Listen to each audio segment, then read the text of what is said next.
Doctor Babasaheb आंबेडकरांचा जय हो। अरे बोलो रे बोलो, जय भीम बोलो, जोर से बोलो, जय भीम बोलो, ताकत से बोलो, जय भीम बोलो, मुझे आवाज दो।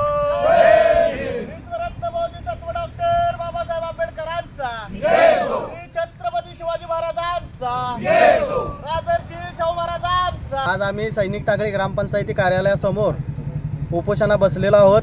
सर्व बौद्ध समाज बांधव, बौद्ध समाजावर मोठ्या प्रमाणात अन्याय झालेला आहे। गट क्रमांक सिटी सर्वे क्रमांक 1211 मध्ये जी पूर्वीपार आमच्या पूर्वजांची हरिजन समाजाची विहीर होती, ती विहीर आता बेकायदेशीरपणे मुजवण्यात आलेली आहे। त्याबद्दल कोणत्याही समाजातील घटकाला विश्वासात न घेता ही विहीर मुजवलेली आहे।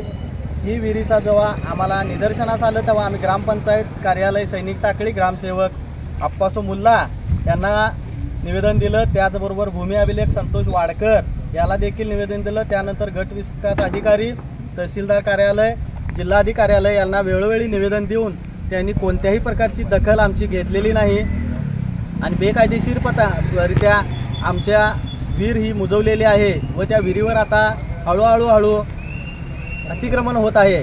तरी मी शासनाला विनंती करतो की आता तात्काळामध्ये आमची विहीर आम्हाला परत द्या आणि जो आपण कोणत्या पद्धतीने सिटी सर्वेचा आमच्या हरिजन समाजाची विहीर कॅन्सल केली आहे तो तुम्हीच मार्ग काढून तुम्हीच आम्हाला सिटी सर्वे नंबरवर आमची विहीर नोंद करा असा इशारा या उपोषणाच्या माध्यमातून मी देतो। जर या उपोषणाकडे कोणीही दुर्लक्ष केलं तर ही आता ठिणगी आहे, मोठं उद्रेक होण्याचा संभव आहे। तर आता इथं जर आमचा मागण्या जरी नाही मान्य केल्या किंवा आमचं कोणतीही जर दखल नाही घेतली तर आम्ही जिल्हाधिकारी कार्यालयावर हजारोच्या संख्येनं भीम सैनिक उपोषण केल्याशिवाय राहणार नाहीत असा मी या प्रशासनाला इशारा देतो। आणि मी सर्वांना सांगतो की न्यायासाठी जीव गेला तर बेहतर, परंतु एकही भीम सैनिक इथून मागे हटणार नाही। जय भीम।